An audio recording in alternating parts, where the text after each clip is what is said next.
I bought Honey Pop 2. And you know what? That game's fun. The game is fun, man. The game's fun. Take your word for it. Remind everybody what Honey Pop 2 is, because I am not cultured. Oh my god. Neither am I. I don't know what it is. So, okay, Honey Pop 2 is more or less like a Candy Crush game. We talked about it last time, I believe, but yeah. It's more like a Candy Crush game and a dating sim. The best part about this game is the dialogue. Absolutely fantastic and hilarious. You will crack up the whole fucking time. It's absolutely raunchy. It's clever. It's so fucking good. Zero stress game. Who cares if you fail? But let me just give you a little taste of what made me laugh about this game. So one of the girls is a weeb. Okay. Shocking. Yeah, the character who who's supposed to guide you along your quest to satiate these cosmic goddesses from their periods before they destroy the world. Yeah. She says there, oh, I will. And she says, is that a fucking weeb? And these characters will get debuffs. One of her debuffs, they all happen from conversations. So this weeb will talk to you, and she asks, how often do you shower? And you already know where this is going to go. And the explanation she gives, like, man, I don't like showering. I only shower twice a week. And then when she says that, she gets a debuff, and the debuff is appropriately titled Sticky Pussy. Oh, no! Wow. Aye. Holy shit. Oh my god. This game is really fun. You can look past the obvious things that will take people out of the experience. Like what? Like like the anime titties. Sticky pussy. Yeah. Yeah, that's the debuff. This game is fantastic. Oh, it's so good. Yes. And basically, the game, when you actually get to the Bejeweled section, you're basically like, yeah, there's one during the date, right? The dates are the Bejeweled section. Isn't also the other part of the other part, the other part happens. They waste no time. Okay. And this one, and the older one, kind of had to work for it. Yeah. This one, it's 1, 2, bam, it's there. You're done. Yeah. Before, like in the first game, you also had a bejewel while you were fucking them, basically. You still Whoa! Oh my god! There's fucking. Yeah. Not to what you're thinking about, but more or less, yeah. Just a whole bunch of money. We're talking like GTA bonus, or where you can't see it, but you know it's happening, or more like if it was an audio book, it would be like this. Audio could be good an too. An erotic audiobook? Yes. Yeah. It's just a lot of moaning and screaming. You know, you get it done, you get it over with. Just like I've come to less. Brother. Understands, Jamal. Why don't you understand? He's too prideful. Look at you. He's like prideful. Hey, are the bitches thick? No. They got a lot to. It's all about titty in this game. There's no visual culture. There's no visual culture. It's all in the dialogue. Oh. So. Yeah. So it's stimulation of the mind. Yeah. Mm-hmm. Look, I'm sad too. I guess. Look at these fucking weed faces right here. Glowing. Yes. Just wait until you taste it. You'll like it. It's good. The first time I played it, I thought it was gonna be a joke. You know, like, I'm gonna play this stupid ass game, and I was like, this is kind of fun. The thing, are we gonna have them play like 2 or 1? 2. Just 2. Okay. No reason to go back. Yeah. I can't wait. Yes, it's gonna be great. What else you got for us? You know what you can't wait for? Uh, Kingdom Hearts. Kingdom Hearts has finally made its way onto the PC platform through the Epic Game Store. I get to purchase it again? Stop. Again. You're one of those? 13 motherfucker, what? You see this? That doesn't mean anything. You tell me you bought the game. How many times did you buy the collections? Look. In what system? Look, continue. we got burnt, okay? We got burnt. That's an understanding. Kingdom Hearts 3 fucked us. And Yeah. it still hurts. Alright? There's a little sting every morning when I wake up when I look at that Kingdom Hearts digital copy. Yeah. Chase, son! Best thing out of Kingdom Hearts 3. Don't block Clarence That's pretty the face. So you can purchase these games now, and now they're fully susceptible to easy mods. Yeah. Yes. That's the only gracing period of like the point of this fucking thing is that mods are gonna be hella great. People have already talked about it, and they maybe be adding entire worlds and shit. It's gonna be They've already done mods for the game while I was on console, so I can't wait to see how much freedom they have on the PC. Which now when you think about it, it's like that's bravo. Yes. You could make these mods, and how do you even port them onto your PlayStation? You get a burnt disc. I think you get like a flash drive, maybe. Kind of like There's no flash drive on your PlayStation 2. Oh, well. Yeah. I remember back in the PS1 days and the Dreamcast days, you had a spring that you would put and it would leave your disc tray open, and it would allow everything to spin. Nerd speak. You I guys- don't know what you're talking about. You guys didn't roll with people No. like that back in the day? No, No. Who were you fucking with? You knew some people. Yeah, I don't know. This motherfucker had springs? Yeah, like Back alley, configurations. Matthew and shit. Broderick and hackers? People were burning. If you had a DVD, Yeah. you could burn Dreamcast games onto a blank DVD. Yeah, I do remember that. Same thing with your old PlayStation games and everything. Well, I guess I was just lucky. Okay, we're just lucky. You knew the right people. yeah, You knew the pirates. I knew no such thing. To the day I die, baby. More so for me. So last year there was this thing called a round table discussion with Japanese developers in fighting games. They all got together to listen to the gripes and listen to what people really wanted to push the genre forward into the future. Because when you look at other titles that were developed in Western areas, they were obviously ahead in terms of the technology they used and how they implemented it to give the player a better experience. So now they're having their second roundtable discussion next week. Mm. Oh, okay. So it's going to be a lot more bitching and moaning from the fighting game community. Oh, they're not. So the roundtable discussion is more from the developers and choice select individuals who are able to sit down and look at things objectively. Okay. And ask things in a proper fashion and bring these gripes to the spotlight in a more respectable way. Okay. So there's no one from the actual community? There are. That's why just these are selected individuals. Okay. These are community heads. Any key members that we might be familiar with? Or has there been any release statement of who's going out there? What, for the developers or the Yeah, community overall, heads? yeah. Well, the developers, of course, is going to be Harada for the Tekken community. And he's just gonna tell everybody to suck his dick. Don't ask me for shit. I want that shirt. Don't ask me for shit. It should be Daisuke for the Guilty Gear franchise, or somebody representing him. I can't remember who the Street Fighter developers are called now. The community head is no longer Yoshinori Ono. It's no longer him. He has stepped down. The other two, I don't remember their names so much because it's still new. It's still new information to me. And I'm not sure what the lady's name who is in charge for Dragon Ball FighterZ. I'm not. Her name too. Yeah. They're going to have all these people in a discussion to discuss what needs to happen moving forward to help their community out. Here's an idea. Roll back netcode.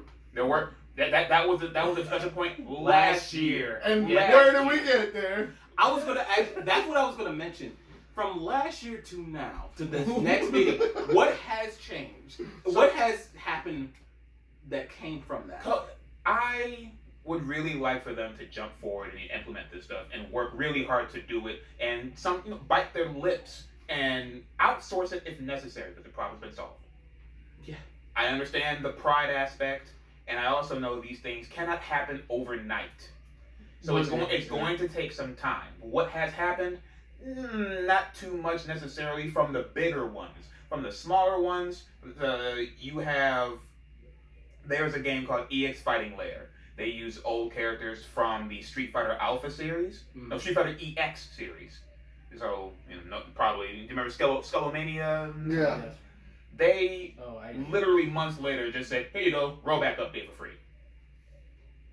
Smaller people could do it, so they can do it, but I'm assuming it might be more upper level things that are stopping them from moving forward. Well, you got to think about it in the scale sense. I mean, the scaling that has to probably be done at that grandiose, that scale is probably pretty enormous. Going back to an older story, didn't a Street Fighter guy fix the code? Or just something on his own? Oh yeah, that happened. There was a community member from the Capcom side, but a fighting game enthusiast. He noticed that Street Fighter was doing nothing to fix their online experience, their online netcode, rolled out a fan-made patch, a fan-made mod, to make the PC playing experience online smoother. And Capcom's response to that was to update the game to lock that mod out and effectively make the online experience worse, but claim that they fixed it. I mean, they did fix it. You know, they made sure it was their shit. I mean, so that's the state of relations with the community and the developers. You know, that stuff it doesn't leave a good taste in your mouth. No. Sounds very Joss Whedon-ish. You should be commending these people who have so much passion to fix her parts again. No one's asking you to pay them, but just commend them and show them some love, and then say, okay, now we know what to do now, instead of just blocking out and going backwards instead of forward. If it's my IP and you walk in through the back door, I'm locking the back door. I was just going to say... Could you imagine if somebody walked into your house and washed your dishes and painted your living room a color that you didn't want it to be and just said, I fixed it? Look, I'm letting people... there are open doors to begin with in my house, so I'm not... Why wouldn't anyone come in? What are we, in Canada? They're gonna kick your shit in! I don't live in a house. It was an analogy, you buffoon. No shit. I'm in a house. And the last little bit of information for fighting games, there is a open beta happening for the brand new Guilty Gear Strive game that will be coming out in 2 months. Yay! The open beta is the 17th if you pre-ordered it, but the 18th if you didn't pre-order it, to the 19th. This is mostly to test the online interface because they do intend to have their rollback netcode working for this beta test. And they're going to have every character available to play and a training mode available for you to use, except for the last 2 characters, which is Anji and an unannounced character. This is really something new and interesting to have for an open beta for a fighting game. Nothing like this has really been done. I'm excited to get Guilty Gear Strive. Even though it looks like a good version of what Guilty Gear used to be, I'm still excited. I tell myself that if you can notice, I'm always normally quiet for these segments because, number one, I don't know what the fuck anything's going on with any gaming community news regardless, but I tell myself I'm going to get fighting games, and I do, and I like play them for a month, and then I gather just... dust. And exactly. They're a commitment. I tried so hard, like... I don't think any other genre outside of like a MOBA will really have a demand for so much commitment to the learning process of the game. Yeah, no, you can't just pick it up. I don't want to learn. People have this conception that you have to learn so much in order to play them. Just play it. Yeah, play. But also, but then you meet the first match and you get washed and you're like, oh. I don't know what that means. Now my pride is involved. I have to get good enough to... I have to send them a message with a slur. Exactly. And then I have to go wash myself. Right. You fucking... And I have to go cleanse myself because they brought me down to an area I did not want to be. I understand because compared to first person shooters and everything, shooters the are result of like you have a more likely chance to get your matches of winning and matches of losing are kind of more even than actual. No, they're the same thing in fighting games. The feeling is different. The feeling you have different. A team to blame for your shortcomings. Absolutely, and you I have will other people to blame for your failure. Okay. When it's a fighting game and a one-on-one interaction, it's like, who do you blame? Oh, my sticks.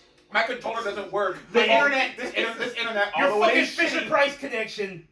This is just a bot. Oh, you're spamming the same move. Stop blocking. Stop doing what you're supposed to do. It's that dumb shit. Stop playing with motherfucking modded triggers, bro. I see that. Look, I get that. I mean, I'm just saying from a perspective. Like I said, I'm not in the fighting game community at all. So from a perspective, that's what it looks like. Unless you gain most of the time, if you're not good enough, you're getting your shit pushed in most of the time. And in shooters, it looks like sometimes matches are good, sometimes matches are bad. It's sometimes there's a team, sometimes when you're just by yourself. Sometimes you get some hits, sometimes you don't. My matches are always good. I come with the smoke. No, I saw your game. You didn't see shit. You see what I let you see. But yeah, that's what I'm saying from outside perspective. You hear this? How people just don't get it. With fighting games, they just want to win. They want to win, but they don't want to work for it. No, I don't want to work for it. I didn't get off a 10-hour shift to lose. Exactly. I want to come home from work and play for 5 minutes and then be able to compete with champs. My That's word. fucking vibe. You know, I want to be able to do that. I mean, if you want to be a monkey, you can just play Leo and the new Guilty Gear game and do whatever the fuck you want. That's true. Return to monkey. Be a gorilla. Can I mash? Yes. Okay. You can do whatever you want. That's all right. Name something you want a character to do. You can do it. Name it. I want him to be able to strike faster than everybody else. He can. He can. The same 3-hit combo that. He can. Okay. I haven't looked too much in it. Is that the same with Ultra Instinct Goku or no? Or you have to know a little bit. That's a different discussion. Different discussion. He's a strong character too, but it's more like in the confines of the game. We'll talk if you want to talk about that. We can talk about that. Fuck you, I Goku. So we also have news that Blizzcon should be happening. By the time this recording comes out, Blizzcon will either be happening or would have had happened already. And with the information rolling out with BlizzCon, you have all their flagship titles. You have StarCraft information coming out with that, Diablo information coming out with that, Overwatch 2 information, but not the game because Overwatch 2 is not coming out this year. Oh, okay. What do you think we'll get out of this Blizzard? Because they do it every year, and I feel like both this and the next topic that you're going to talk about, I think, are going to suffer from the virus only because of the lack of productivity. I feel like every single industry has gotten across the board. So what do you think is actually going to be announced at this? Like, how much could they actually have as opposed to last year's BlizzCon? So what they could really do, I'm not too big into things like Hearthstone, but I don't see a reason why there couldn't be a big announcement for Hearthstone. I don't think the development period for that is that intensive as of compared to things like Diablo, the new Diablo game coming out. Yeah. I'm kind of excited for that. I can finally play that because, PC boys, PC niggas in here now. Oh, now you are. We in here, nigga. Welcome. We are no longer broke. Wait, you ain't no PC boy. But I could if I wanted. Get the fan. Get the fan so we can get our hair. We can get our hair going in breeze. I could if I wanted to. I could do it tomorrow. And then do it. Stop being a broke. You won't. Ass. Bitch. Stop waiting for that PS5 and get on the actual shit. Broke. All right, go on. What were you saying? And so what else? Overwatch information, some skins. There's a lot of community highlights. I just want to state real fast. If you guys ever call me out like that again on the pod, I'm gonna fucking lose it. All right, go on.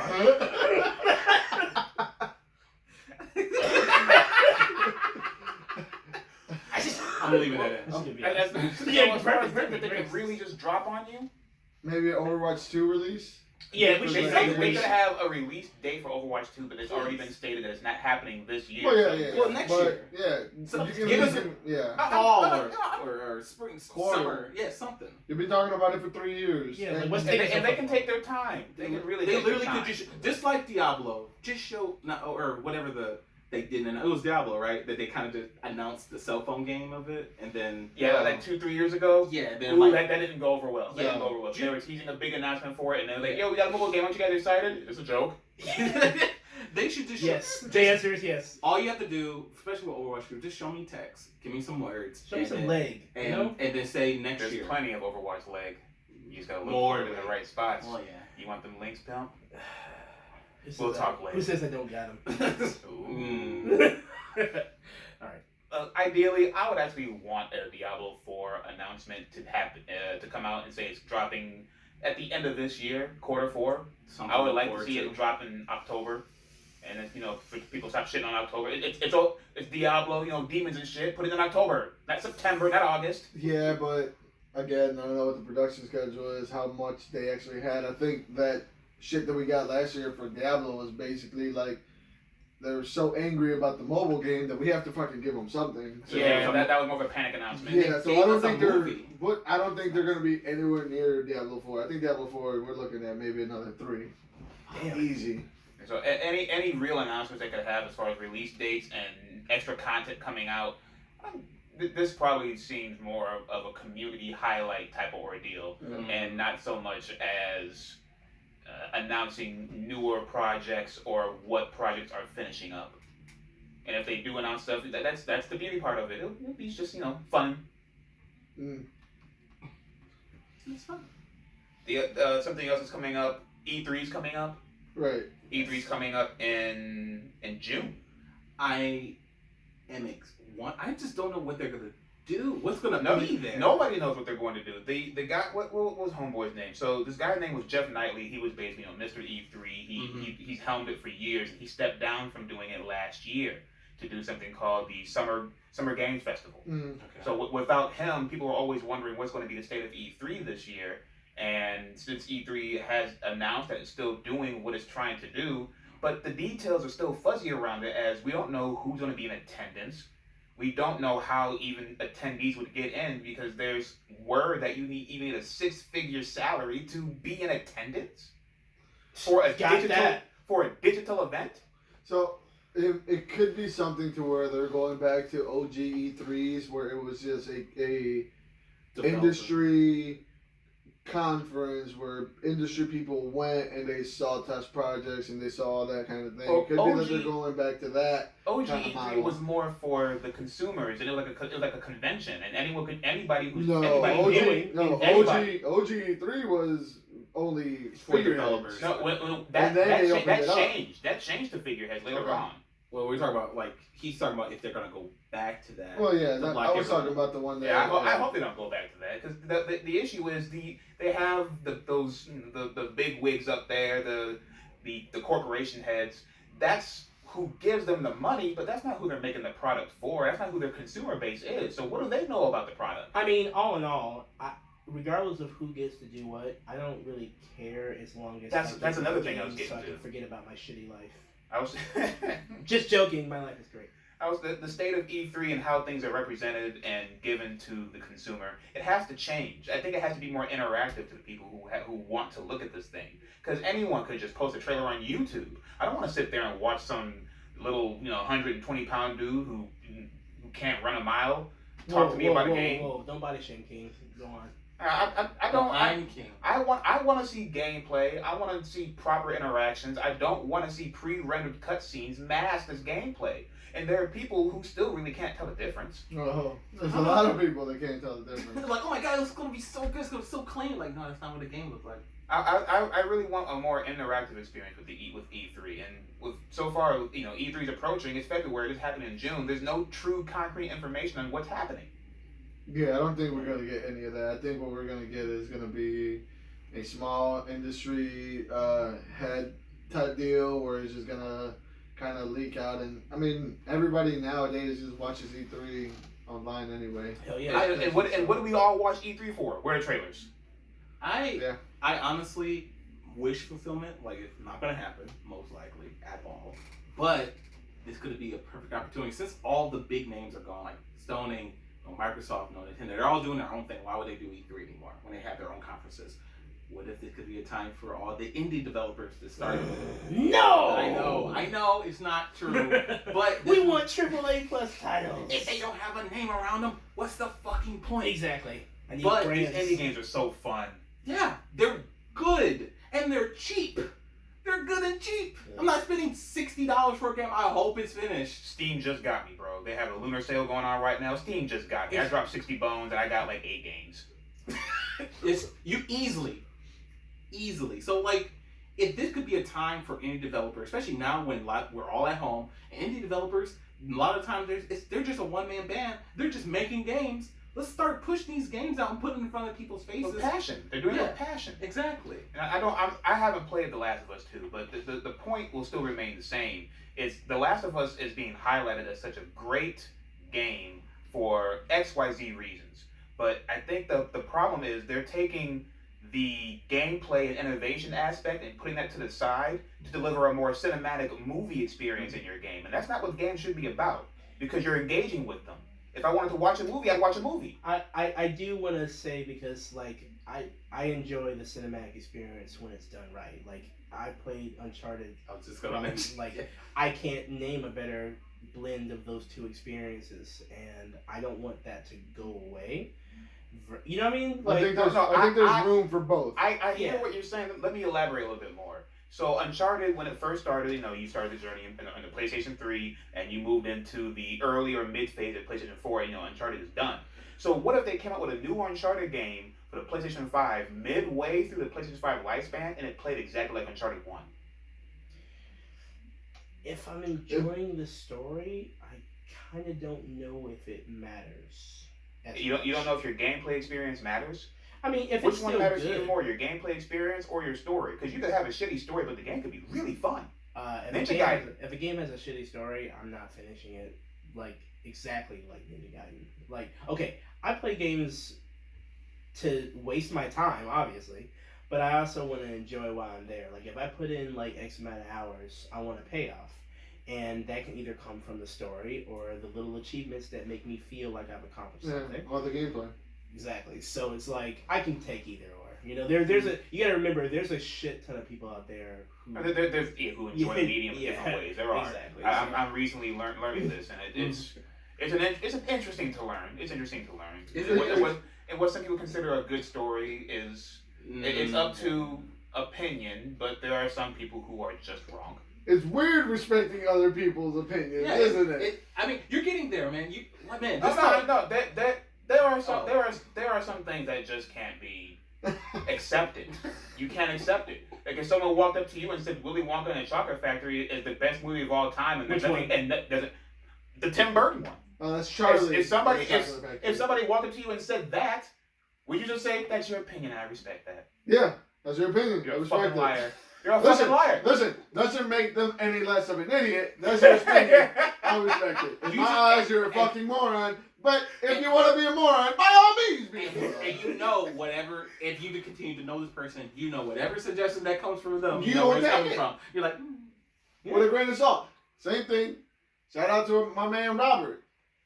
I love him to death, but I don't take your fucking movie opinions for... I almost, because his opinions on films are so, like, dog shit, I considered not going to his wedding.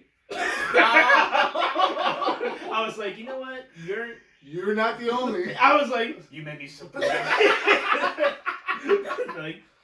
I gotta reclaim my time somehow. Yeah. So, one of the things... I don't want to not mention it, but there's this CD Projekt Red can't stay out of people's news feeds today. Somebody, I guess you could call it a cyber terrorist, sent them cyberpunk. Yeah, they sent them a wild west internet. They sent them an email that said, "Haha, you have been pwned. We are stealing your source code in 48 hours. Please respond." This is an inside job. Pwn. No one says pwn ever. That was from 2014. They came in there with their cowboy hats and their little virtual pistols and their face masks, and and 48 hours later they took the source code and they sold it online. Oh my god! It was reportedly hit like a seven-figure price point. What they think was the price point that it sold at was $7 million. I think something like that. I mean, that's a lot of fucking. That's a lot of IP. That's a lot of coding. That's a lot of secret sauce that's getting flown around. Oh, and it allows for malware to be put into their game a lot more simply, and to infect people's systems. Speaking of backdoors, they have the fucking keys to the house. Yep. For free. Yeah, once you get that. For $7 million. Even more reason why I have to wait to play this game. Oh yeah. You did see. I don't know if you saw, but there was a clause apparently from the sellers that said once you purchase this, you cannot resell it. Who cares? You're selling something in the black market, and you think your buyers are going to have enough moral integrity to not resell the stolen item that you just resold. That's like a little warning thing at the beginning of all movies that we see. Anyone bother reading that? Who paused your movie? Who paused the DVD to read that little warning? Do not redistribute this. I don't come to movies to read. They tell you, do not take any NFL games. You know how many Super Bowls motherfuckers got on VHS? Check my basement, boy. Watch that shit on In theory. There's one more thing I want to get off. And that's the Pokemon Company is having their 25th anniversary. And with this 25th anniversary, they're doing a whole virtual festival with Post Malone, a virtual concert. They even rendered my man in cell shading graphics. I mean, listen, it might be a really dope thing for Dope Malone. Dope Malone. It might be a really dope thing that he's like, maybe he's a really big Pokemon fan from only the first season, Yeah. I guarantee you doesn't know anything other than 150. But it's cool. I don't know any other than 150. There's 800 of the motherfuckers now. No, fuck that. It's cool though. I like the fact that it's the Pokemon company, but I like how they're jumping forward and going into this atmosphere that Fortnite started with these celebrity guest appearances and using this to celebrate their game. I like that. If only their games were good. So, with a little grain of salt, let's take that because Pokemon doesn't really know how to do that type of stuff the way that Epic does, and they're just going to half-ass throw something up there. They're trying. Nobody else really is. That's Post what I Malone's want gonna to be- highlight. That they're trying. Post Malone's going to be EX'd. He's going to have a fucking, He's gonna let that- transformation. Yep. He's going to sing like Travis Scott. Put a Megastone on him and turn him into Mega Malone. Oh, Megalone. There's a Mega Malone. Mega Malone. In my watermelon. They're turning this whole ordeal into like a mini music festival, an online music festival for their YouTube, their Twitch, and their own website. I think it's actually really cool. They're getting together and doing this for a 25th anniversary of Pokemon. You didn't see this shit with Mario. Yeah. You didn't see this shit with Sonic. You don't see this shit with Halo. You don't see it with nothing. I will say, I did also see that, just to kind of interject, Pokemon did also reprint a bunch of rare cards to kind of beat out scalpers. So, your money's in the toilet because all these things getting flooded with rare shit so that The everybody... value's going down, buddy. Yeah. Unless you got them real OG cards. Yeah, like fucking Moist Critical getting fucking $1 million fucking Team Rocket Charizard and shit. Hey man, I got an OG Team Rocket Charizard. I'll be posting pics on the Twitter. Yeah. Yeah. Okay. Show that shit. That was the only thing I wanted to interject when it came to Pokemon, because I did see that not too long ago with this 25-year anniversary. They're pushing some new shit, which I hope works for them. But They even released a statement that says that we promise you, we are printing cards as fast as we can. Oh, put my card. I gotta sell. Yeah. should have bought in on the stonks instead. Yeah. Stonks, baby. What else you got, man? That's it. Play Guilty Gear. I'm done.